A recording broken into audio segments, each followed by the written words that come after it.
안녕하세요. 심슨과학 포도당 쌤이에요. 오늘은 아주 깊은 바닷물 속에 살고 있는 심해어에 대한 이야기를 해볼게요. 심해어란 수심 200m 이상의 깊은 바닷속에 사는 생물을 말해요. 심해에 사는 동물은 어류를 포함해 다양한데요. 산소가 부족하고 핵도 없으며 강한 수압으로 인해 육상 생물이나 얕은 바다의 생물들과는 다른 형태로 진화되어 왔죠. 다이빙처럼 물속 깊은 곳까지 들어가게 되면 코를 잡고 고막과 외부 압력을 맞추는 행동을 계속해야 합니다. 다이빙 수트가 몸에 쫙 달라붙고 고막을 밀어내는 행동을 해야 하는 이유는 바로 물의 압력 때문에 일어나는 현상인데요. 수심이 10m 내려갈 때마다 수압은 평균 1기압씩 증가합니다.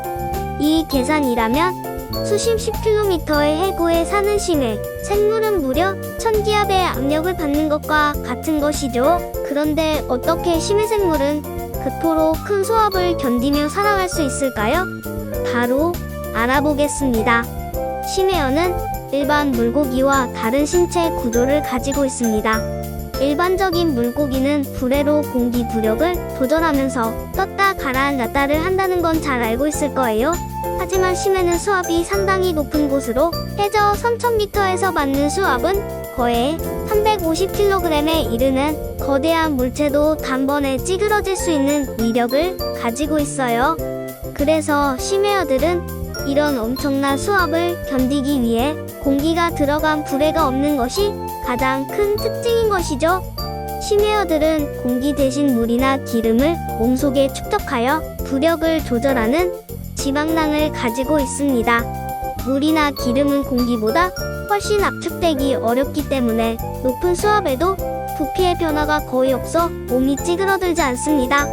또한 세포 사이의 물질 전달이 원활하게 이루어지도록 막 구조의 유연한 불포화 지방을 다량 함유하고 있습니다. 그리고 큰 수압을 견디기 위해 심해어의 뼈는 연골화되어 있어 어느 정도의 변형이 가해져도 부러지지 않는 특징을 가지고 있다고 해요.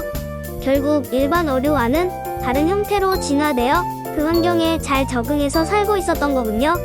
참고로 심해는 태양 광선이 전달되지 못해서 한치 앞도 분간할 수 없는 캄캄한 어둠 속이에요. 그래서 대부분 생물들이 눈이 퇴화되었다고 하네요. 눈에 뵈는 게 없는 애들이었네요. 크크크. 혹시 심해어 얼굴을 보고 못생겼다고 놀리지 않으셨나요? 어차피 거기서는 얼굴을 볼 수가 없으니 상관없겠죠? 자, 오늘도 유익한 시간이 되셨나요? 다음에도 더 신기하고 재미있는 주제로 찾아뵙겠습니다. 심슨 대폭발 과학은 진리입니다. 이상 포도당 쌤이었어요.